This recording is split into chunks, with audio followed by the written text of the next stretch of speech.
My first attempt at quitting gambling and why it only lasted for 3 days. 3 days? People always say, stop gambling. Just stop gambling. And they say it with so much confidence. It's as if you can switch off over 5 years of gambling addiction with just a single decision. And no, I wish they knew. It doesn't work like that. But the first time I ever tried to quit gambling, hmm, it didn't even last for over 3 days. And what happened during those 72 hours, it really, really shocked me. Hi, and welcome back to my final chance. I'm Angelica, a gambling addict in recovery. I've been sober for a year and 11 months. Yay! It feels good. Today, I'm going to be telling you the truth about my first attempt at quitting gambling. I want to talk about the withdrawals, the urges, the dreams, the breakdown of it all. I'm going to be honest about it. I'm going to tell you nothing but the truth. And if you're trying to quit gambling right now, this story will feel uncomfortably familiar, but also hopeful and encouraging as well. Hopefully. I remember the exact moment when I said enough was enough. I was exhausted financially, emotionally, physically, spiritually.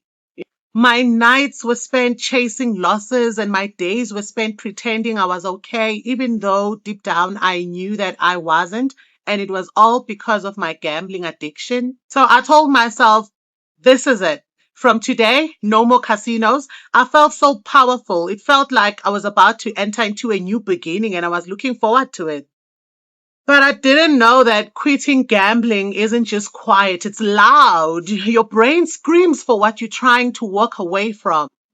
Well, on day one, I felt strangely motivated, but beneath that motivation was a lot of panic. So I decided because it's my first day trying to quit gambling, I'm not going to go to work. Well, I called my boss and I made a couple of excuses and I managed to get away for the day. So I decided to spend my day at home, so that I could treat myself. But I found that things were so bad. I couldn't sit still. I kept on pacing around the house and I kept on replaying the casino sounds like doo doo doo doo doom, doom, doom, doom. So those sounds kept on playing on my mind. I felt so restless. I felt so uneasy. I felt as if I had forgotten something. I felt as if I was missing something. I felt so bored with myself. I didn't really know what to do with myself. It was so bad for me. It felt as if I kept on recalling things in my mind, but I don't know what they were. And it just went on and on and on and on. It just didn't stop. It felt like my body was still full of the adrenaline from the nights that I had spent chasing the wins and the losses at the casino. I felt really restless. I felt like something was missing. I felt like there was something that I had forgotten. My mind kept on telling me that, okay, maybe it's because you're not working so hard today. You're not at work, you're at home, relax. So I decided to treat myself to some breakfast and then I had some tea as well. I kept on going to my garden, sitting at the garden and, just looking at the flowers and stuff. But the thoughts about gambling had never left my mind. I felt as if I really needed that adrenaline and that dopamine rush. So my day went on and on and on. And round about the afternoon, I felt as if I was shaking. I could feel the urges that were coming along, but I decided to distract myself. I thought, you know what? You don't want to ruin this motivation. It's your day one, baby. You're going to get used to this. You're getting rid of the gambling addiction. I kept on checking my phone, trying to distract myself from the gambling itself, but the urges were biting me. And I tried to scroll on my phone, see if I could contact a friend or someone that I can maybe talk to about this. But then when I scrolled down my contacts, I'm like, oh, I'm owing all of those people. No, no, no, no. I'm not going to talk about that. Certainly not about my gambling urges. I thought quitting gambling was going to make me feel proud. Instead, it made me feel so uncomfortable in my own skin.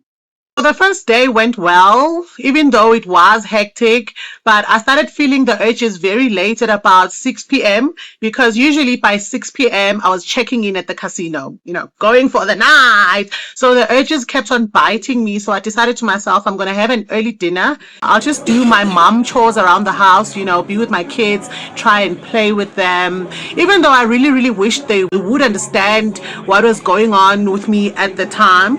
I decided, okay, fine, early night, and then I went straight to bed. That night, All I could dream about was the slot machines. I kept on dreaming about the casino. I kept on dreaming, having some silly dreams about it as well. Like I poured a drink on somebody and all that. Some little funny dramatic dreams. They were hectic, but I decided to myself that, you know what, it was good. I felt good in my heart that at least tonight I didn't go to the casino. I thought to myself, this was going to be a first of many nights of me not getting triggered to actually go to the casino and gamble. My day two was hell. Oh, I woke up so irritable. Every little sound annoyed me. I snapped at my spouse. I was so angry that day. And what made me even angrier was the fact that I had to go back to work. And now I had a real challenge that after work, I'm not going to go to the casino. I'm coming straight home. And remember, for a while, I hadn't been coming home after work. I'd spend a lot of nights at the casino and only come home run about very, very late at night. So I was irritable. I felt like I hated my job. I thought, but you know what? I have to go to work because I was already treading on a final warning. My mind just wouldn't come down at all. I couldn't even focus. Even a simple task like drafting an email to a client, I couldn't even hold a simple conversation on the day. I didn't know that gambling addiction came with such hectic withdrawal symptoms and they were so real. My brain was starving for that dopamine. It was starving for that rush, that uncertainty, and that just one more spin. My brain was craving for it so badly. It wanted to be fed with the dopamine. I was struggling. I couldn't cope. I wasn't coping. And I remember one of my colleagues asked me, "Are you okay?" And I just said, "No, I'm just having a slight headache. No, nothing major. I'll be fine. I'll definitely be fine." And in my mind, I'm like, I wish you knew what I'm going through. Woo! Woo! Woo! It was so bad. That day two was hell, but at least I felt accomplished because at least I was at work. I showed up. I tried that fake smile with my colleagues, and nobody knew exactly what was going on with me. And it was all in my mind. Remember that this was my closely guarded secret because I hated the lectures. The moment it hit 5 p.m. on the clock, and most of my colleagues going home like, bye, bye, I thought to myself, what am I going to do with myself? Now is the moment of truth. So I decided to myself that, you know what, I'm not going to the casino. My mind is made up already. I'm not going to go there. I'm not going there. I'm going straight home. So I decided to catch a taxi and then I went home.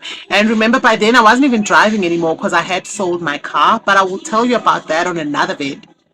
So I was cramped in a taxi at the back seat and couldn't wait just to get home. I got home, and for the first time I got home early, and my kids were quite excited to see me, and my children were really young by then, so they were really excited to see me, like, "Mommy, mommy, mommy, mommy, mommy." But I felt so irritated and I kept on snapping at them like, no. And luckily I had a nanny who helped me out with the kids. So I just decided, I just leave the kids with the nanny. I stayed out in the garden and I kept on pondering on my thoughts. I felt so lonely.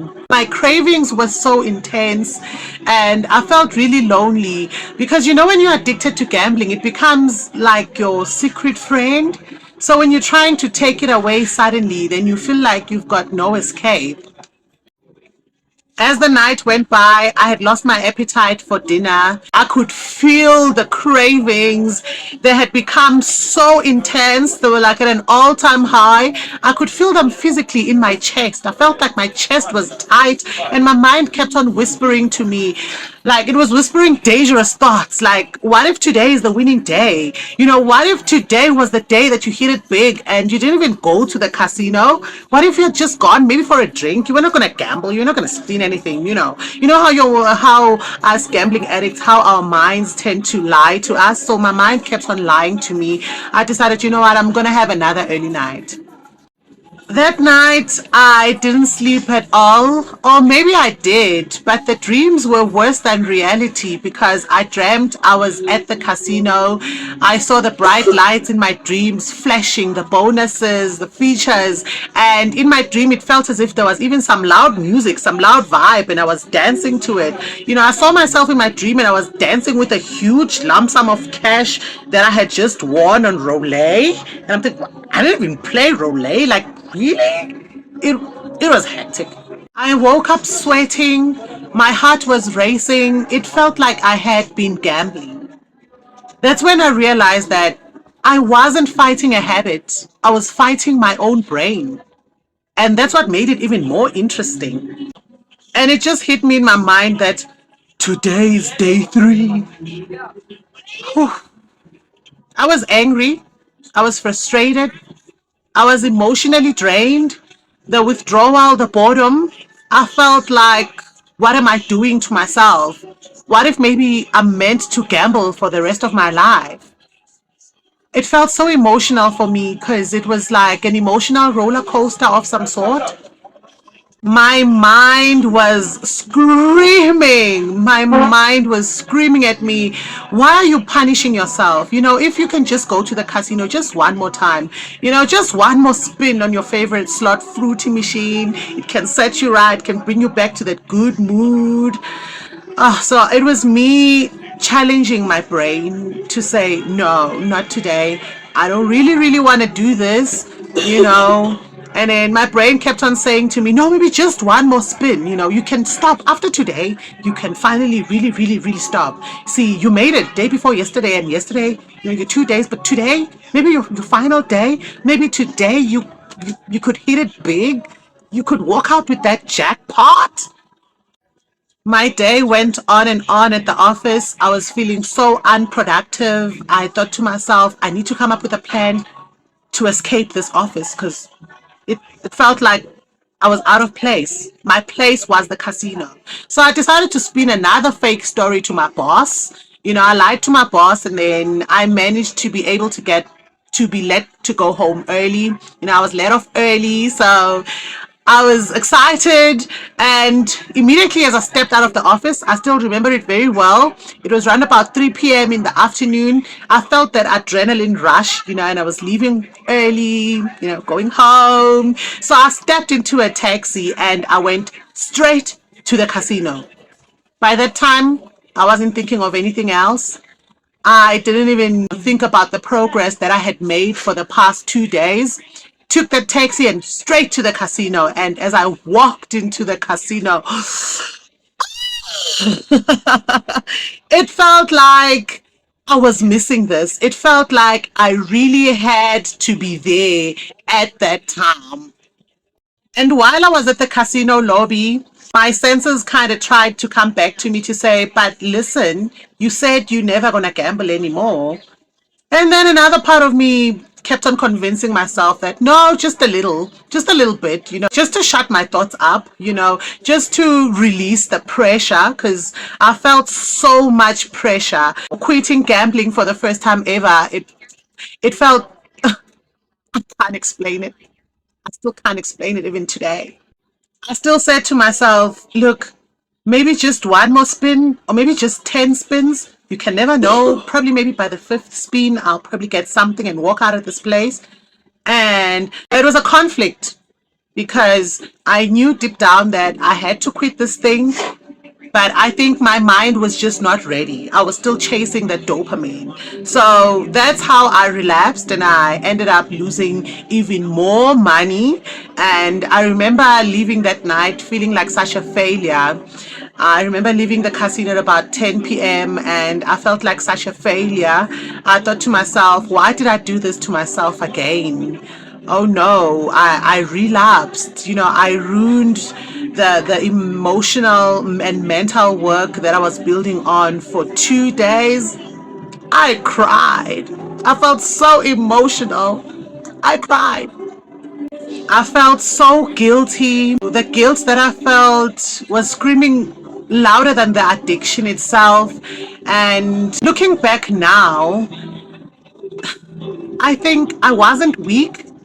I was just unprepared.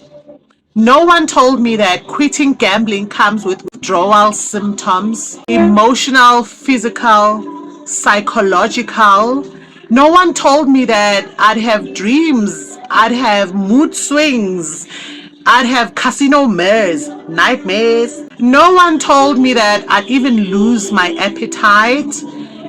I wish I had known this sooner. I really wished that somebody had told me that the first attempt at quitting gambling is usually the hardest. It was so hard, but I had to learn it the hard way. But now I look back and I realize that I learned something quite powerful, that a relapse is not the end. It's actually the beginning of your recovery journey. I also learned that a relapse is not failure. It's not the end of you. It doesn't mean that you are weak. I learned that a relapse is actually information.